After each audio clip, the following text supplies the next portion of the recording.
saluons au nom de Jésus. Nous vous croyons bien portants par la grâce de Dieu. Nous sommes encore venus comme d'habitude dans nos moments qu'on appelle live d'édification. Et j'ai une forte conviction que aujourd'hui, Dieu va vous édifier. Dieu va vous faire énormément du bien. Donc, je vais prier avant de commencer. Merci Père pour ta grâce. Merci pour ta bonté et pour ta fidélité. Merci parce que tu nous aimes tant. Merci parce que tu nous as accordé ces moments comme un cadeau pour être devant ton peuple, afin de partager ta parole. Et cette parole va édifier celui qui va suivre ces moments. Au nom de Jésus-Christ, Amen. Que Dieu vous bénisse. Le thème que nous allons partager aujourd'hui, c'est intitulé « Ne le laisse pas aller jusqu'au bout ». Ne le laisse pas aller jusqu'au bout. Pourquoi nous avons choisi ce thème? Nous allons lire la parole de Dieu et je crois que on va expliquer, vous allez comprendre. Pourquoi nous avons dit ne le laisse pas aller jusqu'au bout? Parce que vous savez, il y a des gens qui s'organisent pour peut-être te détruire, pour te faire du mal. Mais une fois tu remarques quelque chose qui n'est pas normal, quelque chose anormal dans ta vie, mais ne laisse pas cette chose aller jusqu'au bout. Tu dois te lever et arrêter cela parce que tu es chrétien. Ne l'oublie pas que Dieu t'a doté de pouvoir. Tu as été capacité par Dieu. Dieu t'a doté de capacités. Nous allons lire Genèse chapitre 11, le verset 1er et le verset 9 aussi. Je peux même lire directement le verset 2. Il est écrit: après avoir quitté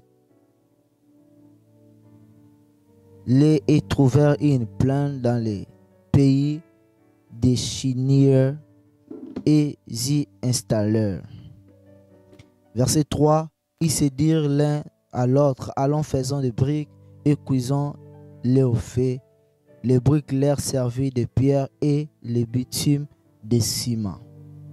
Ils dirent encore: allons, construisons-nous une ville et une tour dont les sommets touchent le ciel, et faisons-nous un nom afin de ne pas être dispersés sur toute la surface de la terre. L'Éternel descendit pour voir la ville et la tour que construisaient les hommes, et ils dirent: les voici qui forment un seul peuple et ont tous une même langue, et voilà ce qu'ils ont entrepris. Maintenant, rien ne les retiendra de faire tout ce qu'ils ont projeté. Allons, descendons et la brouillons leur langage, afin qu'ils ne se comprennent plus mutuellement. L'Éternel les dispersant loin de là sur toutes les surfaces de la terre, alors ils arrêtèrent de construire la ville. C'est pourquoi on l'appela Babel, parce que c'est là que l'Éternel brouilla le langage de toute la terre, et c'est de là qu'il les dispersa sur toute la surface de la terre. Parole du Seigneur. Ici, c'est l'histoire qu'on appelle l'histoire de la tour de Babel. C'est une histoire que vous connaissez peut-être. On va essayer quand même de récapituler l'histoire. Donc ici, c'était les gens, ils se sont réunis pour construire quelque chose qui va toucher le ciel. Et Dieu a vu cela. Dieu a constaté cela. Et Dieu a dit: ces hommes, si on les laisse continuer ce qu'ils ont commencé, rien ne pourra les empêcher. Et en fin de compte, Dieu a dit: descendons, confondons les langages. Et Dieu, avant, j'aime un détail que la Bible est tentée de préciser ici. Dieu d'abord, la Bible déclare: Dieu est descendu pour voir. Dieu a vu, a fait le constat. Et ensuite, Dieu a dit: descendons, confondons leur langage. Parce que si on ne descend pas, si on ne confond pas leur langage, rien ne va les empêcher de continuer et de rester longtemps. Bien aimé, cette histoire, il y a beaucoup d'enseignements que Dieu m'a aidé pour comprendre dans cette histoire. Il y avait des gens qui se sont réunis, qui avaient un projet. Et puis ils ont tout planifié. Je vais juste te dire, bien aimé, toi tu es peut-être tranquille dans ta maison, mais sache-le bien, quelque part il y a des gens qui complotent contre toi. il y a des gens qui font des réunions contre toi. Il y a peut-être des maladies, il y a peut-être quelque chose, la pauvreté, il y a peut-être quelque chose qui se prépare, la déstabilisation qui se prépare de venir dans ta vie, de venir te déstabiliser, de venir te détruire. Parce que tu peux être là, vous savez, quand tu deviens chrétien, tu entres dans ce qu'on appelle les combats. Ta vie, d'ailleurs, la vie chrétienne, c'est une vie de combat, c'est une vie de combat. Et Paul est en train de dire à Timothée, combat les bons combats. Donc, une vie chrétienne, c'est une vie de combat. Et puis, la vie chrétienne nous oblige d'être vigilants à tout moment. Tu ne dois pas être distrait parce que quand tu es dans la distraction, tu vas rater beaucoup de choses et le diable aussi va te surprendre. La première des choses que cette histoire nous enseigne, il y a des gens qui se réunissent pour faire quelque chose contre toi qui n'est pas dans la volonté de Dieu. C'est vrai, vous savez, si la tour de Babel, si ces gens-là se réunissaient pour faire la volonté de Dieu, Dieu n'allait pas dire que descendons, confondons leur langage. Si Dieu a dit descendons, confondons leur langage, cela veut dire que ces gens-là, la tour, la maison, que ces gens-là avaient l'intention de construire, ce n'était pas dans la volonté de Dieu. Voilà pourquoi Dieu s'est décidé de confondre les langages. Bien aimé, tu dois le savoir qu'il y a des gens, il faut se méfier des gens. Il y a des gens qui ne veulent pas peut-être ta réussite, qui ne veulent pas peut-être ton avancement. Voilà pourquoi tu dois être très vigilant. Il y a des gens qui se réunissent. Toi, tu dors calmement, mais il y a des gens qui complotent contre toi pour te faire du mal, qui n'est pas dans la volonté de Dieu. Vous savez, même ce que Job avait vécu, ce n'était pas peut-être, je peux dire, dans les plans de Dieu, c'est le diable qui est venu provoquer Dieu en disant, regarde ton serviteur. Et directement, les plans du diable, la pensée du diable a détruit la vie de Paul et la vie de Job plutôt. Mais on ne peut pas l'ignorer que c'est Dieu aussi qui l'avait permis. Mais ça a coûté quand même cher à Job. Ça a coûté cher à Job. Bien, mais il y a des choses que tu ne dois pas permettre. Voilà pourquoi tu dois veiller. Parce qu'il y a des gens qui se complotent. Il y a des choses qui s'organisent déjà pour venir te détruire. La deuxième des choses, tu dois être éveillé. Sois éveillé et fais les constats. La première des choses, Dieu était dans son trône, mais Dieu était éveillé. D'ailleurs, la Bible dit Dieu ne dort ni ne somnole, mais Dieu était éveillé et Dieu, parce que Dieu était éveillé, Dieu a constaté quelque chose. Mais tu dois être éveillé dans ta vie. Ne dors pas. Tu dois être éveillé. À chaque jour, tu dois veiller. Voilà pourquoi la Bible est en train de dire Jésus-Christ a dit aux disciples, veillez et priez afin que vous ne tombez pas en tentation. Bien-aimé, ne dors pas. Vous savez, tu es dans le combat. C'est lui qui est dans le champ de bataille. Ne dors pas. Parce que si tu fais pas attention, bien-aimé, tu vas détruire ta vie et tu seras foutu, bien-aimé. Donc, tu dois rester éveillé et faire le constat. Tu vivais bien. Du coup, tu commences à remarquer quelque chose qui n'est pas normal, qui n'était pas avant. Tu dois être éveillé. Ta santé était normale. Du coup, tu commences à remarquer que tu commences à tomber malade. Des fois, tes enfants étaient normaux et respectueux, mais du coup, tu remarques des choses bizarres dans tes enfants. Mais tu dois faire des constats. Voilà pourquoi les chrétiens, nous devons avoir l'habitude de faire ce qu'on appelle l'examen de conscience, de faire le bilan de notre vie. Est-ce que mes enfants sont toujours normaux? Est-ce que ma vie, est-ce que mon mari? Parce que si tu n'as pas l'habitude d'être éveillé, de veiller et de faire les constats, bien aimé, tu seras surpris. Dieu était éveillé et Dieu a constaté qu'il y a des gens qui se sont réunis pour faire quelque chose qui n'était pas dans sa volonté. Ce qui a permis à Dieu, parce que vous savez, nous sommes des petits dieux, parce que Dieu veille, nous sommes censés aussi de veiller. Et la troisième des choses, tu dois apprendre à parler. Quand tu constates quelque chose, bien aimé, qui n'est pas normal, tu dois apprendre à parler. Dieu a parlé. Dieu a constaté que les gens se sont réunis pour faire quelque chose qui n'était pas dans sa volonté. Dieu a commencé à parler.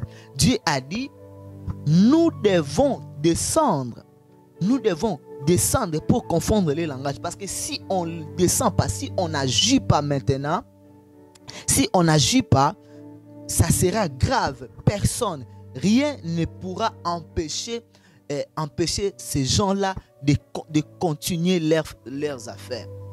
Dieu a commencé à parler. Bien aimé, apprends à parler.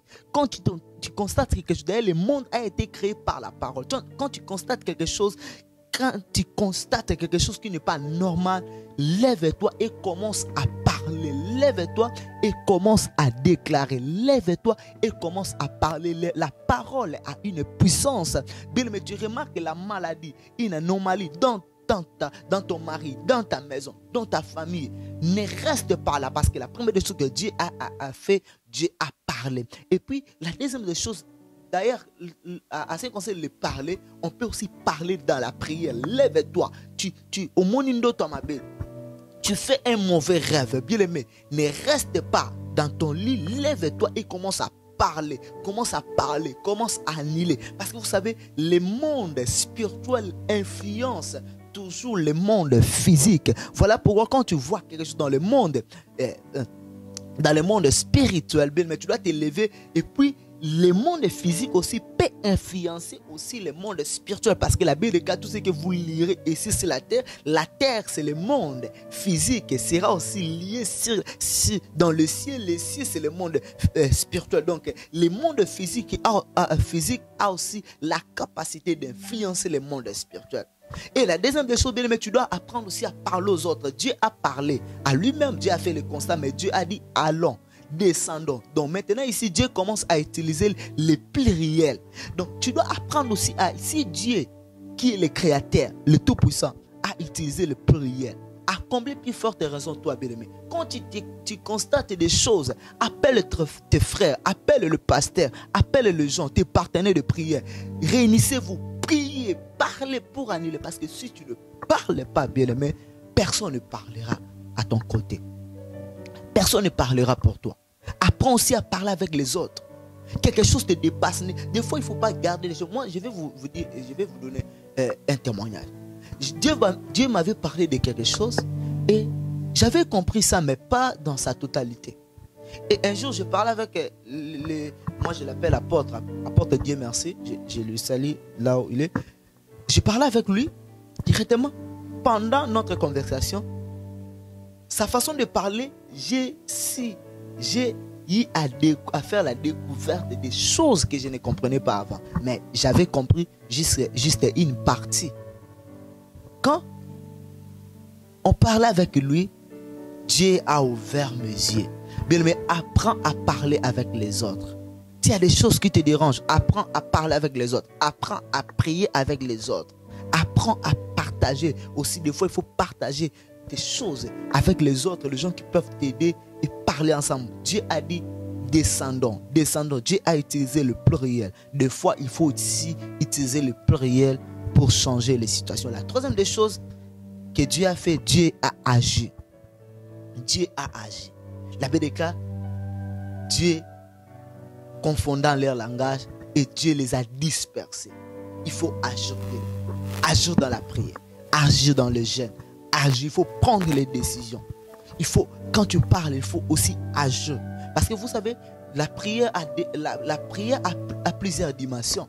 Mais nous avons la dimension qu'on appelle la dimension de parler à Dieu. J'aime ça. Alléluia. La dimension de parler à Dieu. Mais il y a aussi une autre dimension de la prière. C'est la dimension de déclarer, de donner les ordres.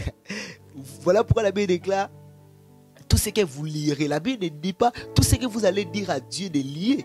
Mais la Bible dit que tout ce que vous allez lier, donc c'est agir, bien aimé. Apprends à agir. Des fois, il ne faut pas prier, mais il faut plutôt agir. Il faut plutôt donner les ordres. Il ne faut pas. Jésus avait aussi l'habitude de donner les ordres. Pierre aussi avait l'habitude de donner les ordres. Pierre, devant le paralytique plutôt, Pierre a dit, nous n'avons, il n'avait pas utilisé le pluriel. Pierre a dit, je n'ai ni argent ni or, mais ce que j'ai, je te donne. Lève-toi et marche. Pierre a agi, bien aimé. Apprends, utilise la deuxième dimension de la prière, la dimension d'agir, la dimension de donner les ordres. Ce n'est pas la dimension de dire à Dieu de faire, mais c'est la dimension de faire. Parce que la prière a plusieurs dimensions, comme je disais. Il y a la dimension de dire à Dieu de faire, mais il y a aussi la dimension où nous devons faire nous-mêmes. Nous devons agir. Tu jeûnes et puis tu agis. Tu te réveilles la nuit, tu commences à déclarer sur tes enfants. Tu commences à déclarer sur toutes les choses. Parce que si tu ne le fais pas, bien-aimé, ils iront jusqu'au bout. Dieu n'avait pas permis qu'ils aillent jusqu'au bout. Dieu a arrêté leur projet. Lève-toi et arrête les projets des ténèbres. Et Dieu ne manquera pas à faire du bien. Mais pour agir, il faut avoir Jésus-Christ. Pour agir, il faut avoir Jésus-Christ. Et puis, il faut être aussi des pieds dedans. Comment dirais-je? Des pieds dedans. J'allais dire, il faut être des pieds dedans. Il ne faut pas être un pied dedans, un pied dehors. Il faut, tout le pied doit être dans la présence de Dieu.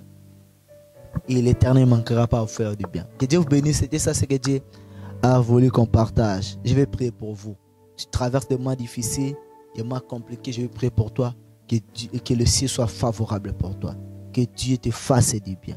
Que Dieu te bénisse. Que Dieu te donne la victoire dans tes combats.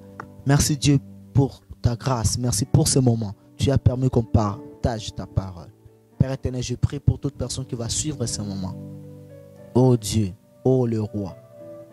Que ce moment soit bénéfique pour lui. Celui qui traverse les mois difficiles, compliqués, les combats. Donne à cette personne la victoire.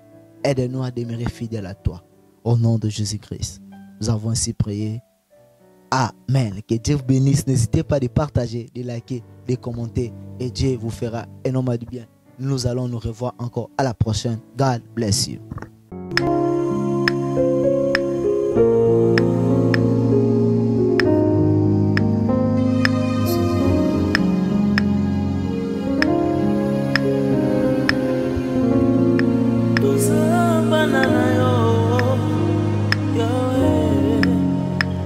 Banana